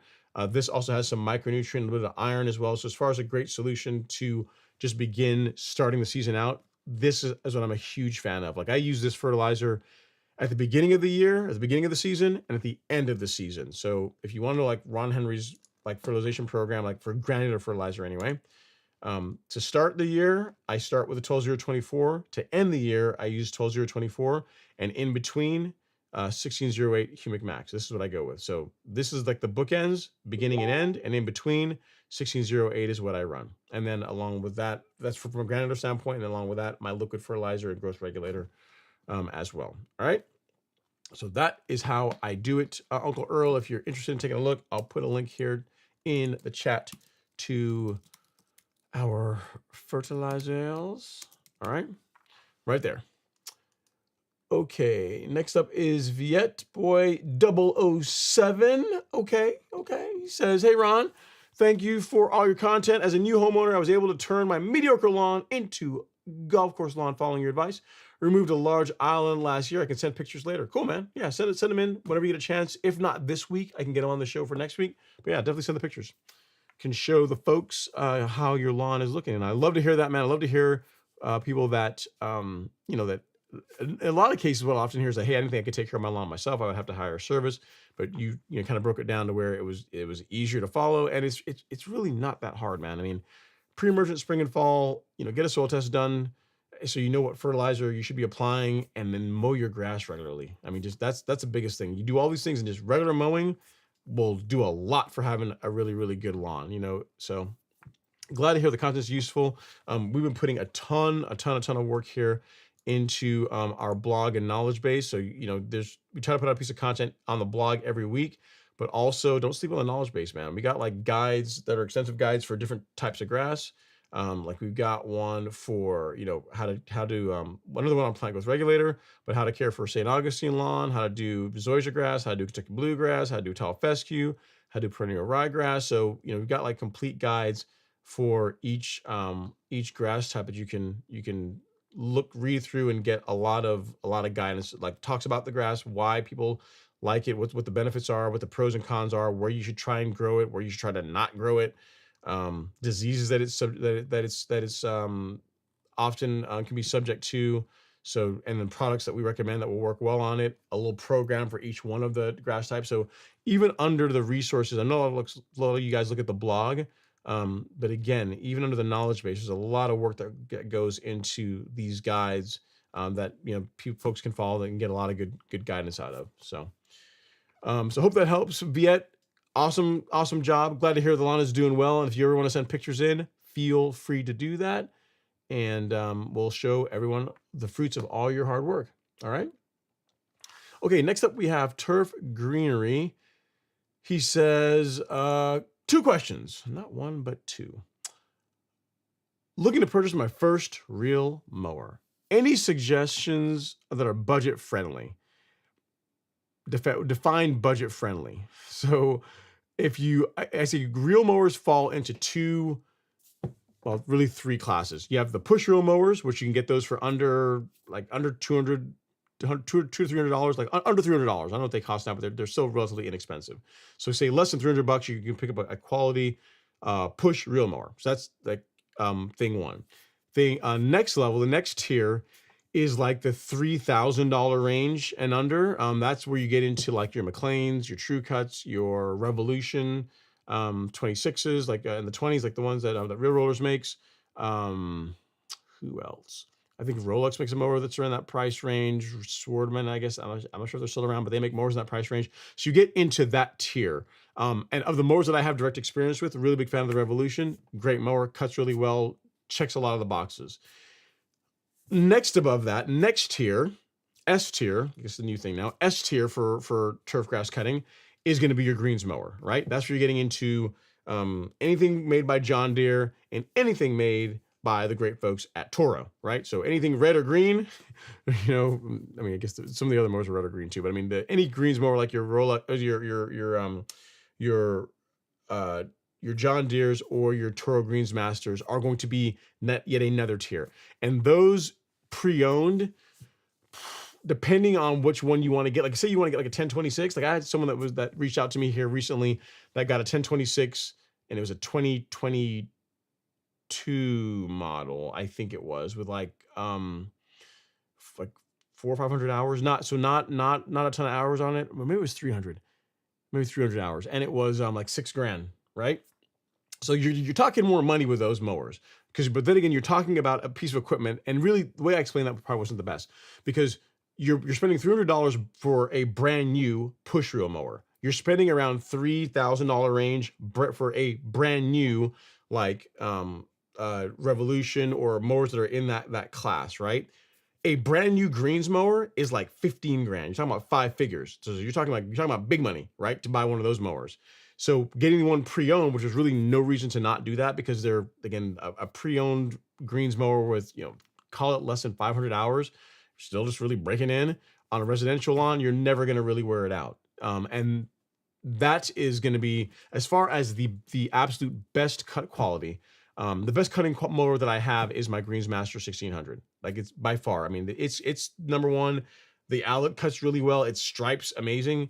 And the Revolution also cuts really well. And the only way you really see the difference between them is if you were out here with me and I cut the lawn, or I cut a few passes with the Revolution, and then I went over and did a couple of cut passes with the Greensmaster, and you visually looked at the turf, you'd be able to see the difference. Like, it's like the Greensmaster, just also because it's an 11 blade, just absolutely just dices grass. I mean, it's like it's a thing of beauty what it does to turf grass. I mean, I've got a video that I put out on YouTube a couple years ago that shows the difference, but even the video doesn't really do it justice, man. I mean, it's I think I can find it here. Let's see, Revolution. It shows the Revolution, which again is an excellent mower, and we compare it to the GM, and I literally not a whole lot of talking in it. I cut with one, and then I cut with the other on the back lawn same day, and you can see for yourself. There it is. Here it is right here. This is the video. Found it. Revolution 26 versus the Greensmaster 1600. And again, kind of not a fair fight because one has an 11 blade. One, what is the Revolution? Is it 6 or 8? Revolution versus Greensmaster. All right, so you can see a video showing the two differences. And here's the thing: in that video, you can maybe see a little bit, but in person, it's very apparent. Even on video, it's not, it's not like a night and day difference. So what I would tell you, turf greenery, I'm running around in circles and beating this to death. What I would tell you to do is, if you are absolutely certain, like for a fact, hey, I'm good with real mowing, I'm going to commit to the process. Mowing twice a week to me sounds like a great time. 3 times sounds even better. Then you're the right person for real mowing. I would say look into like a Revolution or something in that class to start, unless you really know, I got to have the absolute best. I got to have the absolute best cut quality. And in which case, a John Deere or a Greensmaster, like, that's it. I mean, it doesn't really go up more from there. Pretty much, like, I've yet to see anyone that has purchased a Greensmaster or anything from John Deere and said, like, I'm looking for something more. It's the ultimate cutting machine, in my opinion. Like, I've not personally come across anything that does a better job on turf grass. And you said, what's the first fungicide I should apply for the spring for a 50-50 blend of Kentucky bluegrass and rye? What I would tell you to do, if you want liquid, go to the Golf Course Lawn Store and go to our fungicide insecticide section. If you want liquid, go with Pillar SC. And if you want granular, go with Headway G. These are both excellent products. This one bottle of Pillar SC treats an acre, so 4,000 to 3,000 square feet. You'll have it for a long time. The bag of Headway G is, I want to say, like 13,000, 14,000 square feet, depending on rate. Actually, no, it's not true. It's like 15,000 square feet. It's a 30-pound bag, and 2 pounds per thousand is about what I always tell folks. So 15,000 square feet for the Headway. Either one of these will be excellent for your ryegrass and Kentucky bluegrass lawn. All right. So I'll send you a link to where you can find both of those. And as far as, again, greens mower, you can decide for yourself. But hopefully I gave you my thoughts on which one, like the different tiers of real mower. And again, you will not be upset with anything like in the Revolution class and above. You know what I mean? And talk about the negatives. Like the thing about the Revolutions, the Rolexes, the I guess the McLean, the True Cuts, is they are probably a little bit easier to live with than like the Greensmaster and the John Deere. So the John Deere, you got to remember that those mowers are designed for like mowing greens, tee boxes, collars. So typically what happens is in the morning, the guy that's going to be running the mower goes to the shed, goes to the shop. They load it up on a little trailer. They drive out to the green they're going to cut, or the tee box they're going to cut. They may have transport wheels that they'll use to roll it off of the trailer. They take it off, mow the grass, like mow that one area, put the wheels back on, put it back on the trailer, go to the next green, right? So it's a very purpose-built piece of equipment that is, again, the only like real design criteria is, I guess, noise to some extent, but really is the absolute best quality, like uncompromising cut quality. But with that, they are just more difficult to, they're a bit more difficult to deal with than say like a Revolution.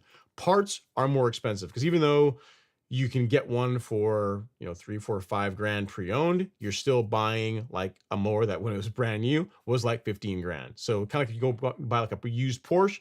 Yeah, you may have gotten it cheaper, but the parts are still going to be priced for like what a Porsche cost when it was brand new. So just know that it's going to be more expensive to replace parts on them. But the good news is that they're commercial mowers. They're truly commercial pieces of equipment, so they don't really break that much. You know, you replace belts maybe once a year, once every 2 seasons. My Greensmaster has had, I still have the 11 blade in it that's been in there for 3 or 4 years. And this past season, I put a new bed knife in it. So or I didn't do it, like Jerry Pate did it. So it's not like the maintenance is crazy expensive, but, or you have to do it very often, but it does cost more than the less expensive mowers. So up to you depending on your budget. I'm a big fan of buy once, cry once. Just figure out what works well for you and go there, man. You really can't go wrong with any real mower. As long as it's well adjusted, sharp, you're gonna get a good result. All right. So hope that helps. I have beat that one to death long enough. Moving on. Provision Barbecue's up next. He says, "Hey Ron, nice to be back. We got crushed here in New Jersey this year. The snow really insulated the lawn, and it's basically all green except for the edges, which had the snow cleared off of it and are looking really yellow and potentially dead. Maybe some of the salt and stuff too. That also will do a number on the grass. Something to be concerned about, and if so, do I need to reseed or let the Kentucky Blue, the perennial ryegrass and KBG do its work? I would give it time. It's still early in the season. You're just talking about snow just having melted. I would give it, another 2, 3, 4 weeks and see how things are looking. You're still going to have time 3, 4 weeks from now to go out and seed if you want to, or overseed to kind of thicken up those areas if you need to do that. But just give it time. The grass will likely recover better than you're thinking, and that will also reduce the amount of seeding work that you have to do. Okay. So hope that helps. Next up, he says, your thoughts on cow manure with compost blends sold in big box stores. Would you use it for top dressing for spring overseeding? I mean, I get you can. I mean, I think there's some kind of product called, is it Black Cow? I think is what they call it. I believe that's a manure product. If you want to mix that with sand, you could. Here's the challenge you're going to run into, right? Is that unless you have a very small lawn, a small property, it's going to be really expensive to top dressing it using products you buy from the big box stores. You're really going to be better off going to like a landscaping store that can sell you the stuff like the compost in bulk, the sand in bulk. You're going to come out way better. Like buying it by the bag, and again, unless you got like a really small property, it's going to be it's a less efficient way of doing it. There's a ton of waste. You got like, tons of bags, and it's just way more expensive. Like couple orders of magnitude more expensive to do it that way than having the stuff just delivered to you from a store or a company that does like landscaping supplies, right? So can you use it for top dressing and overseeding? Yes. Would I? Probably not, because my lawn, the size of my lawn, just doesn't make sense to do that. All right. All right, next up is Mr. Archie Amos Law. He says, "Evening, young man, back in the South and complete 2 days of scalping." Wow, man. Can you walk? Are you in good shape? I know it can be pretty rough. He says, "Ready for the growing season." Very nice. Nice work, Archie. Welcome back to the South. And glad to hear that you got your scalping done and your lawn is ready to go. Love to hear it. All right, we got David Bloomfield saying, hey, everyone hit the like button. We got 103 watching and only 51 likes. Come on, that's true. We got 100 folks in the live stream right now, only 77 likes. So if you guys would not mind hitting the like button ever so gently, I would really, really, really appreciate it. Let's just get the likes, get those likes up, and it's a free way to support the content. All right. So yeah, I appreciate you leading the charge there, David. All right, Sola. Let me see here. Sola Scripture is up next. He says, I got 1,100 square feet, looking to level the first time this year. But I can only order a 2-ton minimum. My lawn is like a BMX track. Will that be too much? Getting a 70-30 mix? No. So typically, I mean, it depends on the material, but around 2,000 pounds, it's about a cubic yard, which is going to be good for 1,100 square feet. So yeah, no, the answer is that's going to be fine. You'll be just fine with that. Should not be a problem at all. You see, your lawn's like a BMX track. If anything, it might not be enough. Like it's definitely not going to be too much. It might not be enough. Is based on what you're saying. If your lawn is really that bad. But having said that, I wouldn't try and fix it, all in one go. So let's get the cubic yard, see how that works out. Spread it over the entire property, see what you're working with, and then if you need to get another load, 6-8 weeks from now to do it again, I would go about it from that approach versus going and getting, say, 4 tons of material, trying to put it all out in one go. Like that. That's going to be. I would just avoid that. Let's see how the initial cubic yard spreads, and then adjust accordingly. All right, BMX. I call you BMX track. Solara or Sola Scripture. All right. So hope that helps you. But it sounds like their minimum is just about right for what you'd want for top dressing a lawn. All right. Rebel Baser says, happy Friday, all. Thanks for all you do, Ron. I put out Carbon Pro G yesterday evening and a light coat of fertilizer this morning. Rain coming tonight. Zoji is greening up and looking great. Love to hear that. Loved it. All right, Jason is up. He says, use up my speed zone. Would you recommend alternating to another post-emergent spray or sticking with speed zone is fine? Depends on what you're looking to control. You need to tell what kind of grass you have, and it depends on what you're after, Jason. For warm season turf grass, I am a fan of Celsius and Certainty, like that combination, like these two guys. So Certainty for Poa annua and your sedge control, Celsius for broadleaf, like these two. My opinion, master combo for warm season turf grass is a great job. The only thing you may want is maybe a quinclorac product like Drive Accelerate for crabgrass, but these two will do the heavy lifting for keeping weeds out of your lawn. For cool season turf grass, like Tenacity and Sedgehammer or a 3-way and Sedgehammer can work well. If you like Speed Zone, you want to use that would be fine too. But it really depends on the weeds that you're trying to control and your grass type.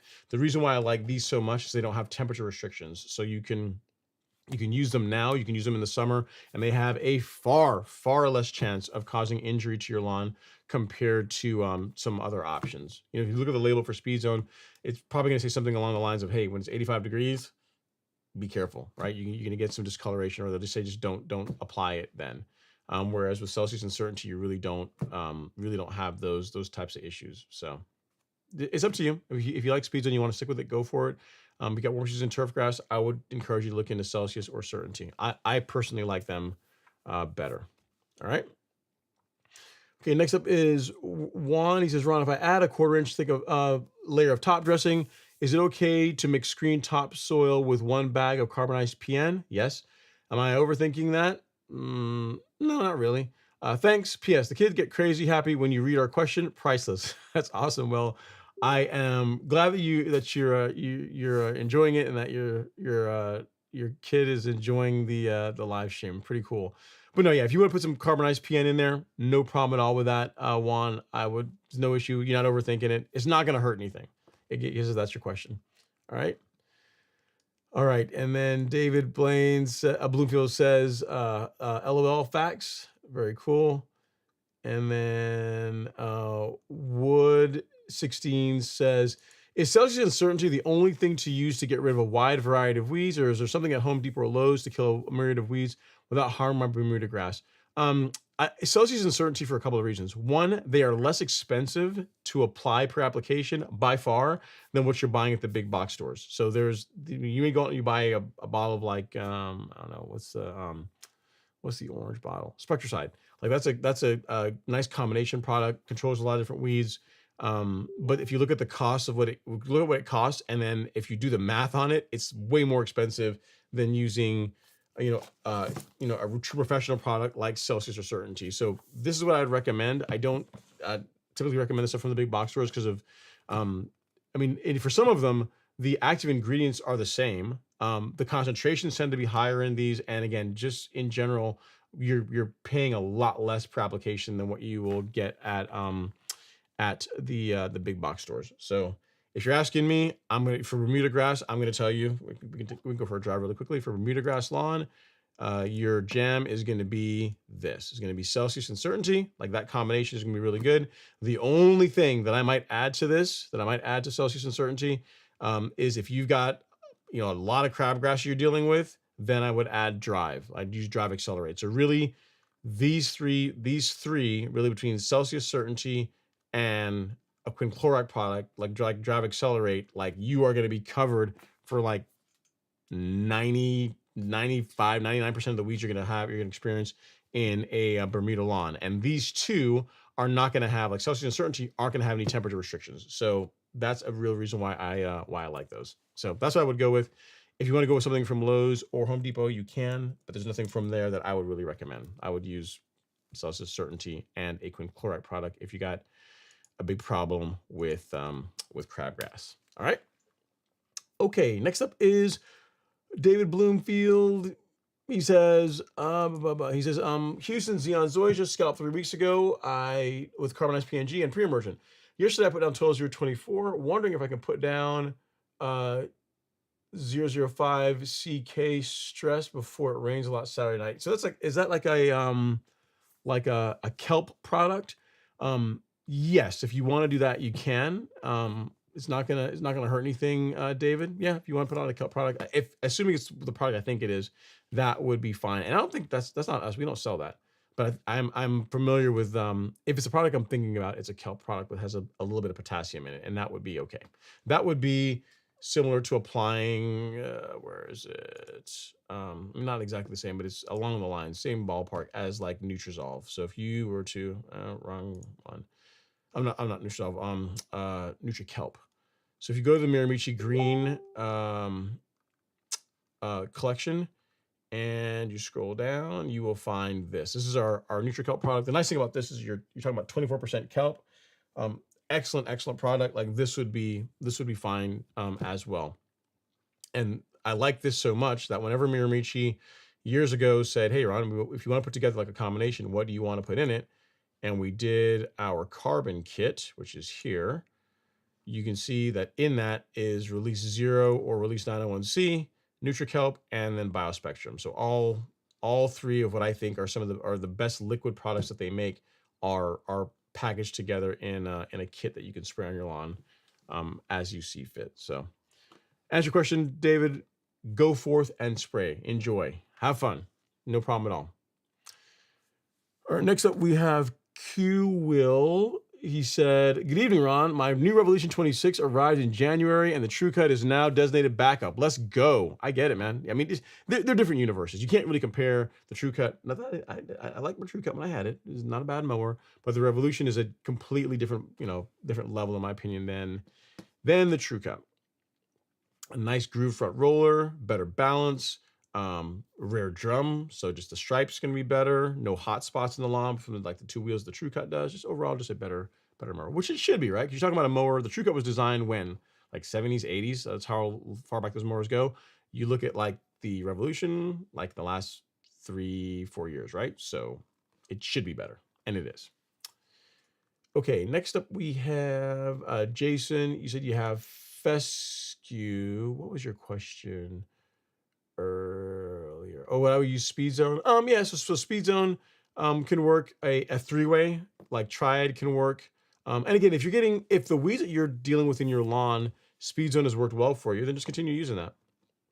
But I mean, for cool season turf grass, typically for sedge control, I'll say sedge hammer, and then a three-way like triad, and then tenacity is also a good choice as well. It really depends on the weeds that you're trying to manage. It's difficult to answer the question without knowing that. All right, next we have Nick. I think it's Nick Wren. He says, hey, Ron, I plan to maintain my Xeon Zoysia at 5/8 this year, and this weekend I will do a light scalp at a 1/4 inch Pinolat. Okay. Should I do the same with my St. Augustine in the front? Is it beneficial? Yeah, I wouldn't scalp St. Augustine. Definitely not to the extent that you're planning on doing your Xeon.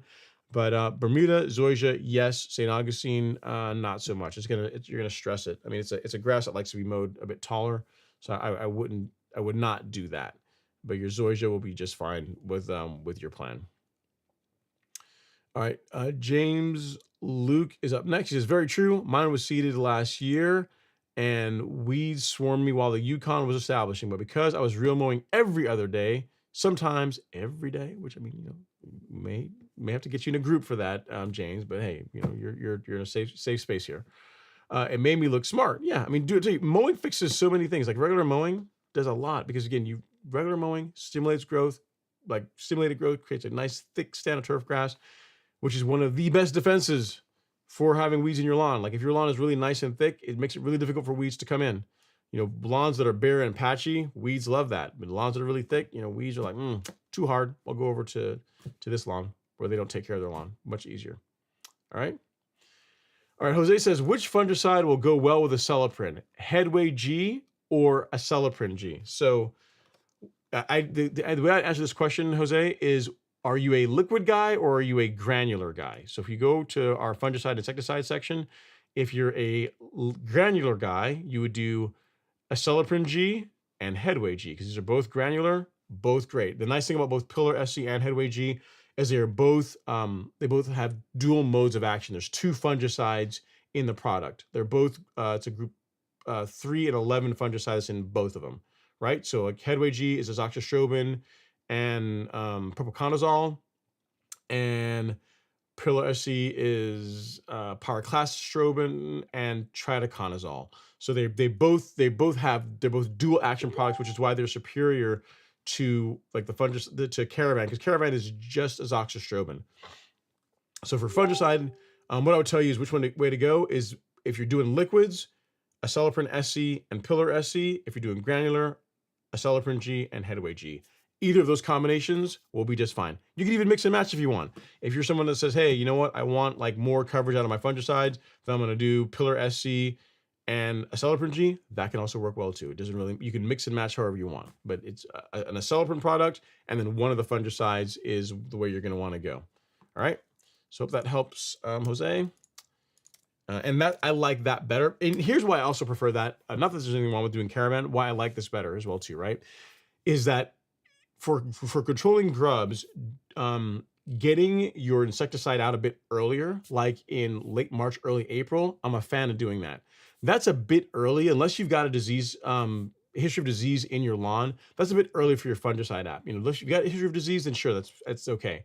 But if you're doing it purely preventatively, waiting until May, in my opinion, makes a lot more sense. So with Caravan, because the two of them are kind of coupled together, you have to kind of choose. Do I want to apply at the ideal time for my fungicide, or do I want to apply at the ideal time for the insecticide? By separating them, you don't have to make that choice. You can say, you know what, my insecticide, I don't like to do that in like late March, early April. I can do that get Acelepryn out then. And then my fungicide, assuming I don't have a history of problems in my lawn, I want to wait till May to do that. I can do that because it's a separate product. So that's the benefit of separating them. The negative is that it's more expensive because you're buying 2 separate products versus like a combination product, right? But so really your choice. But what I do is Acelepryn and Headway, or Acelepryn and Pillar SC, Jose. That's my jam. All right.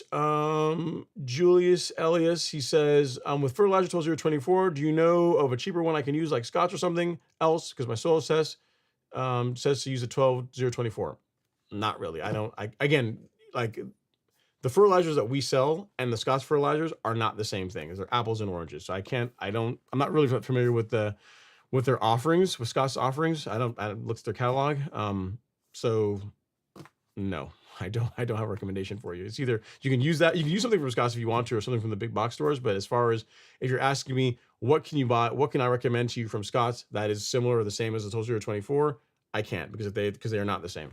It wouldn't make sense that the 12-0-24 costs what it costs, and different product that's like less expensive would offer the same benefits. Mainly I'm just listing them out, like pearl size, type of potassium that's in them, the micronutrient blend that's in them, the fact that you've got humic acid in there, you also got kelp in there. It's just, they're just different products altogether. So that's why they cost what they cost. All right, next up is Philip Curie. He says, hey Ron, just put down some new St. Augustine palmetto sod in Central Texas last week. Sounds like a fun project. I bought some Caravan G because of all the watering. I like that. It's good. What would be the best time to apply it? I would apply it now, believe it or not. So here's the thing, Philip. When I did my zoysia, I put out Headway G like when the sod was going down. Like I put it out right then because I know I was going to be watering, a bit heavier just to help the sod get established, and I really wanted to keep disease away. So, so doing it right, like I would do it sooner than later is what I'm trying to tell you. You know what I mean? So if you've already did it last week, then I would get if Caravan's what you're going to do, you want to do your insecticide and fungicide, then I would do that sooner than later, like now, especially because you're probably already watering regularly or heavier than you intend to once we get into the growing season. And fungicide is relatively inexpensive insurance to reduce the chance of you having a disease problem in your lawn. And if you don't want to use Caravan, if you want to wait because you want to wait to do the insecticide a little bit later, go with get you a bag of Headway or something and put that out now. That's what I did. I did Headway literally right when the sod was going down. Before the sod went down, Headway went down. And I didn't have any disease issues or problems in my lawn with the heavier watering schedule that you tend to run when you're establishing a new lawn. All right. So great question, sir. I like what you're doing. I like the fact you're thinking ahead. You're thinking that, I want this lawn to grow in. I want my St. Augustine to look really nice, but I'm also trying to keep disease out of it, which is very smart. Like fungicides, in my opinion, are best used preventatively. Like you don't want to wait till there's a disease problem and then decide to go use fungicide. Like prevent the problem in the first place versus using it in a curative way. All right, next up is Magic Mike. He says, took me, I guess, years to figure out my pre-emergent application dates are different for my front and backyards because of my topography. Front lawn, southern facing, backyard, shaded, home in the winter. Okay. I mean, it shouldn't be that spread apart. I mean, I guess maybe a little bit, but it shouldn't be a massive difference in timing, I wouldn't think, Mike. And you said, my front yard also has no trees and gets warm much faster than my backyard, which can take up to a month to reach the same soil temps as the front. Okay. So with the shade and I guess then just the way your lawn is set up, you could be about a month apart. Okay, that makes sense.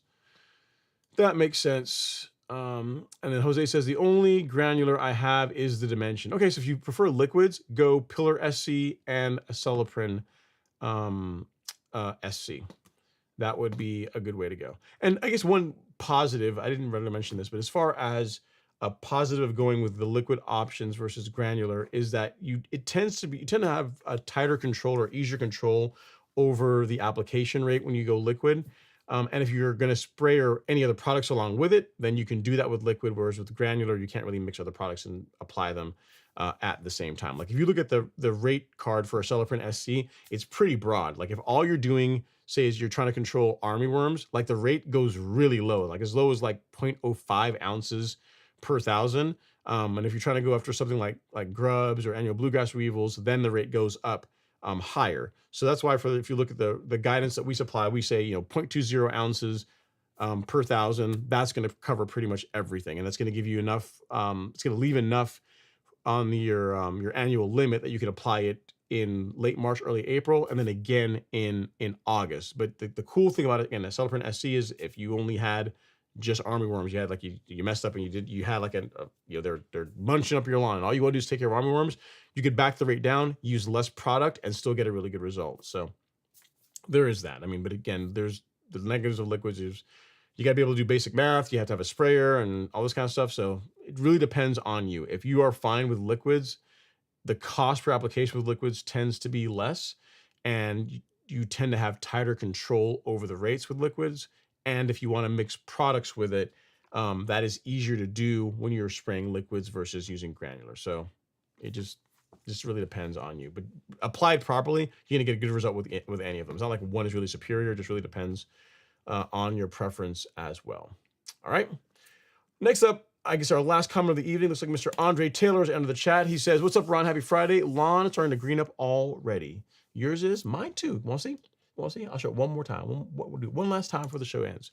So there's my zoysia. This picture or this video was taken right before the live stream started in all its glory. Xeon zoysia coming up on its birthday. It's 11 months old. And there's the Bermuda. It was scalped 6 days ago.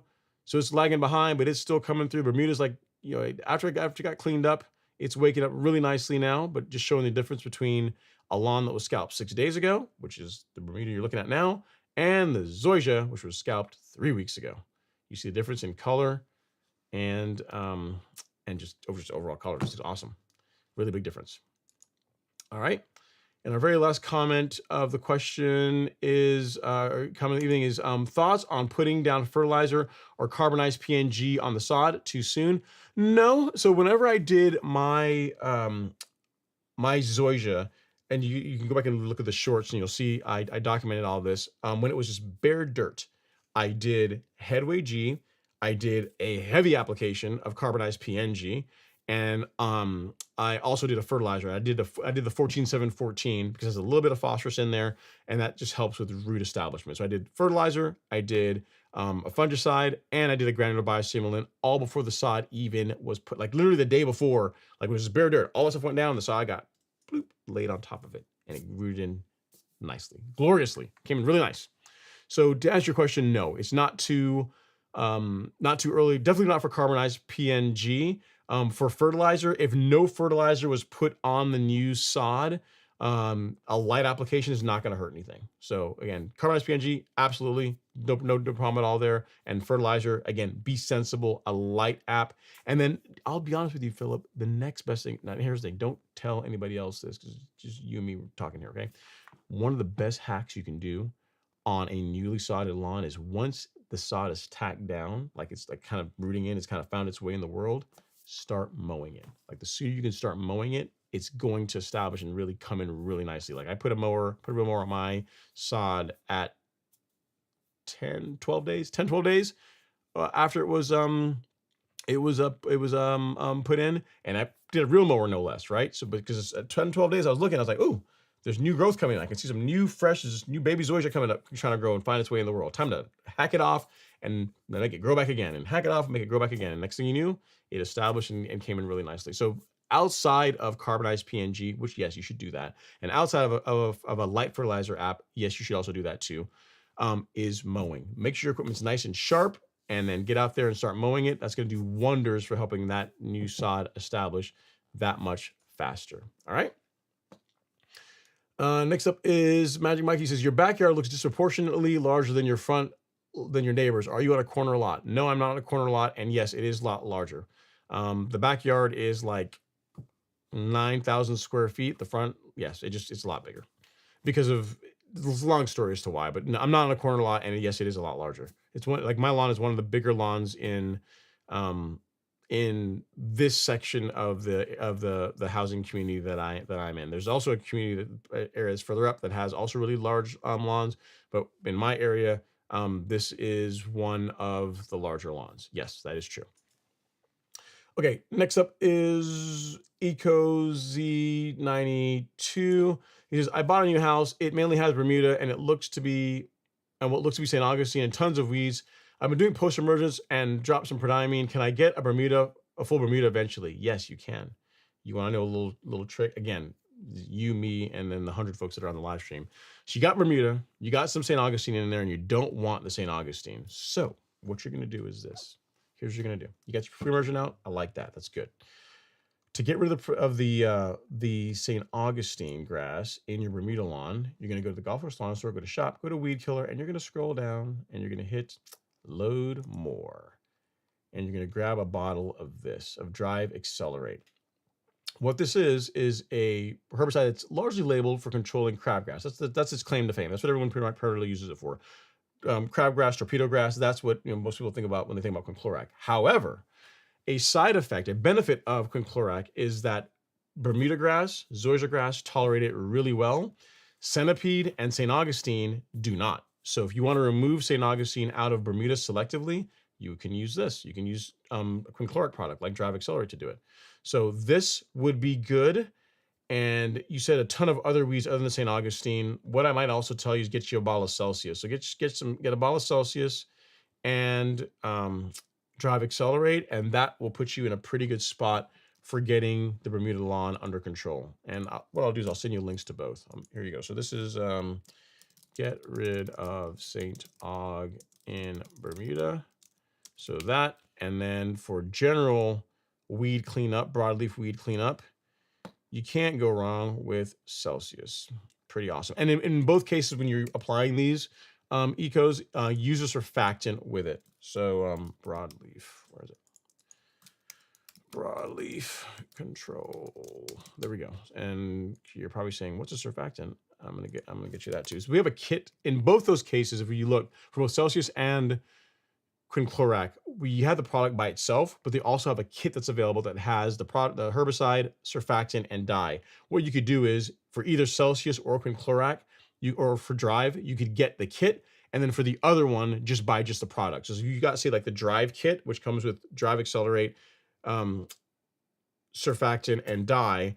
When you get to Celsius, all you would buy then is just the Celsius. You would not get a Celsius kit too, because you don't need like another bottle of surfactant, another bottle of dye. Just get like a kit from one of them, and get the other herbicide just a la carte. And that way you're good to go, because you can use the dye with both of them, you can use the surfactant with both of them, and then you're not doubling up on like the adjuvants. You don't need like 2 bottles of Surfmark and 2 bottles of surfactant. Okay, so that's what I would do. So between those two, you can decide which one you want to get a kit from, but that will do a great job cleaning up doing a general cleanup of weeds in your lawn, and will selectively remove the St. Augustine out of your Bermuda grass. All right.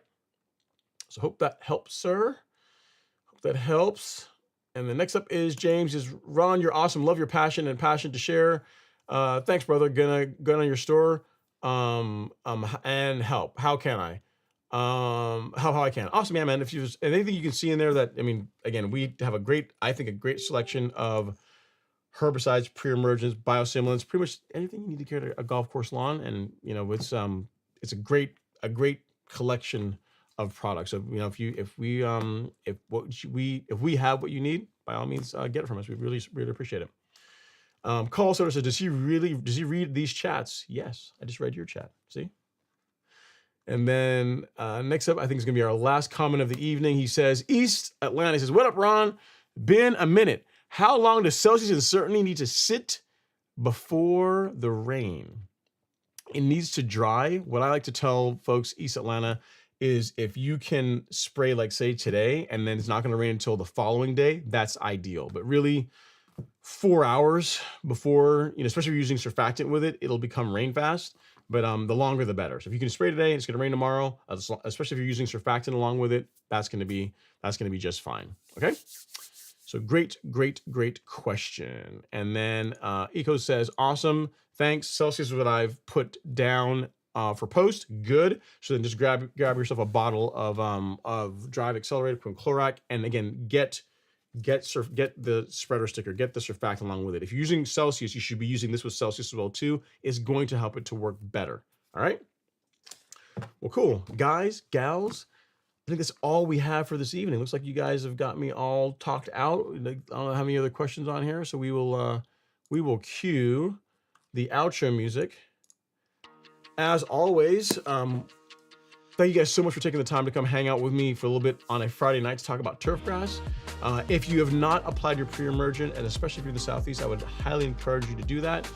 By all means, check us out at the Golf Course Lawn Store. We have great content in the form of knowledge-based articles, blogs, along with support products to help support your journey to create a lawn that your neighbors are absolutely going to envy. We love the opportunity to earn your business. So check us out at the Golf Course Lawn Store, golfcourselawn.com. We'll be back with you guys next week. We'll be again Friday, 7 p.m. Eastern. Check in, and I look forward to hanging out with you guys and seeing what you've been up to. Again, appreciate you all. See you guys next week. Take care. Get out there, do something fun in the lawn.